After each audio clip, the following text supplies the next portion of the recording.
Hi, welcome to my new video, and in this video I am just going to start coding for our custom block. You can see this is our custom blocks design.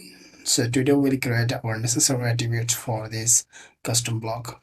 You can see this is our first element and it is an icon. So we need an attribute for this icon, and second we need an attribute for this icon color, icon size. This icon size must be a responsive attribute. That's mean it will have the desktop, tablet, and mobile properties.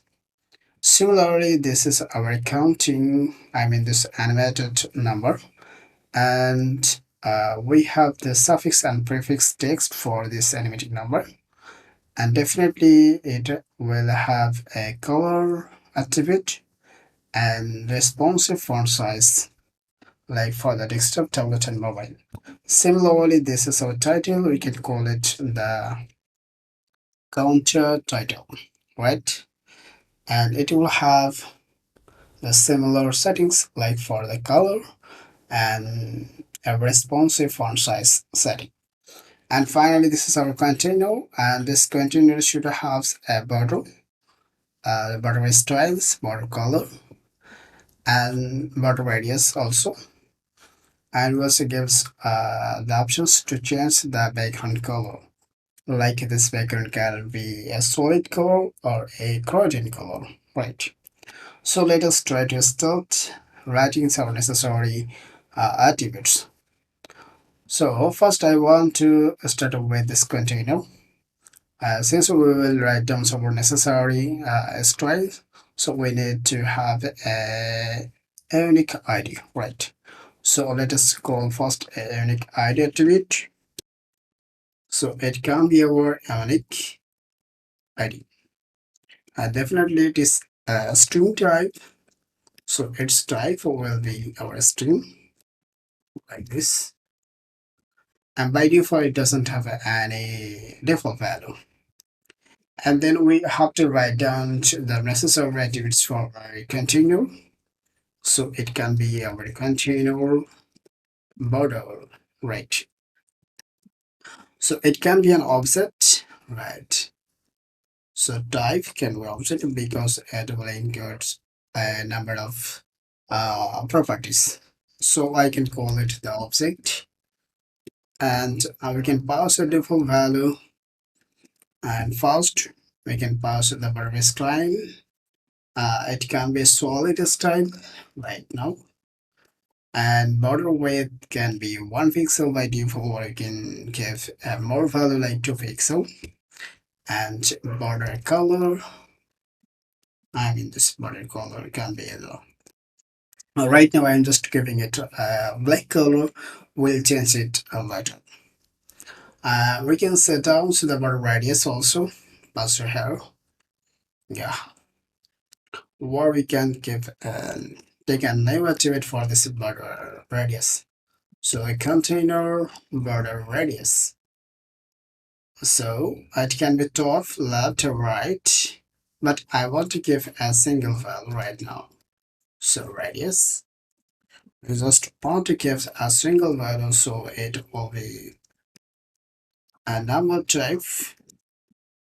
So number, we can pass a default value. Right now we don't have any default value, so I'm just going to give it blank.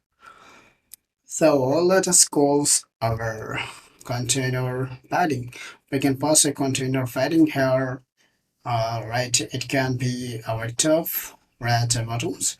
Just I want to skip it because it will take more times. So I'm just going to give the container basic.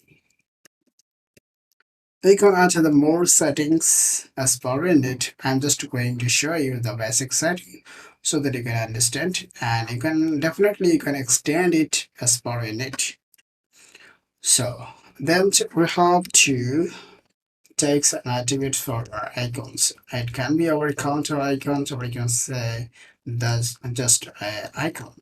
So counter icons, we will use the fonts icon library for our icon picker.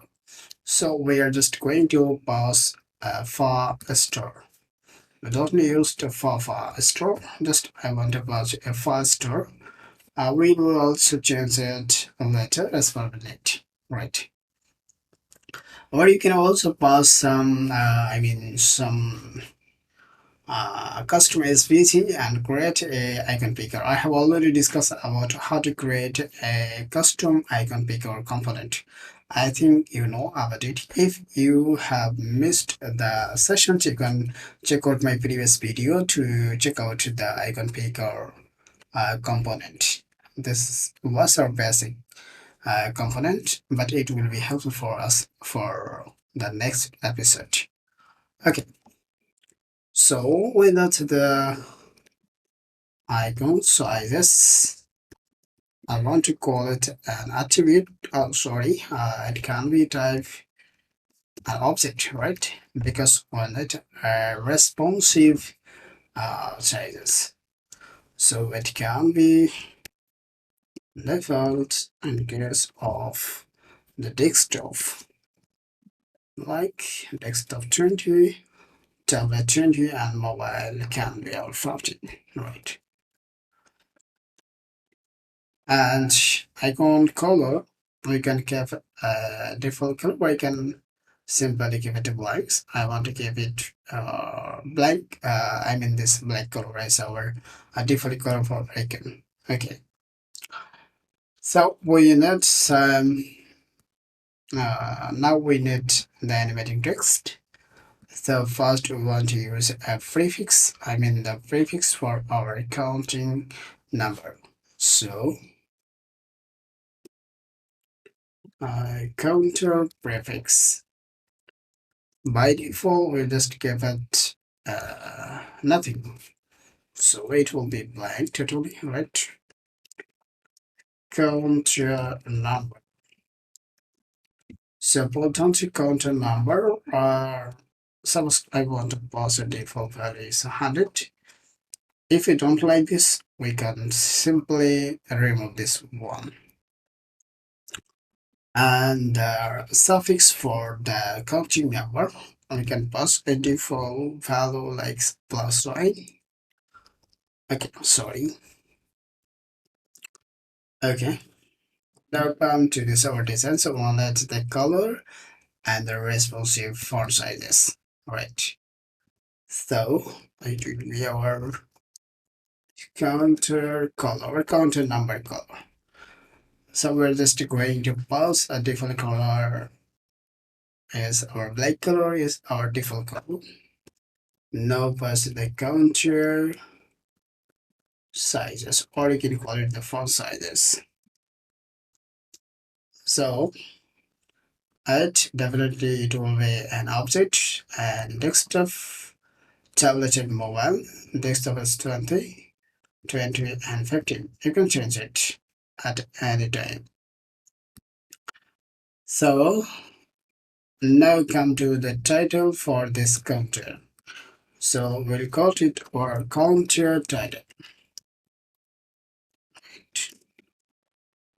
So we can give it a blanks, no default value.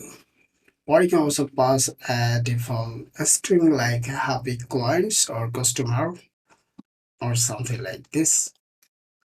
Now it gives it the color and font sizes like sizes.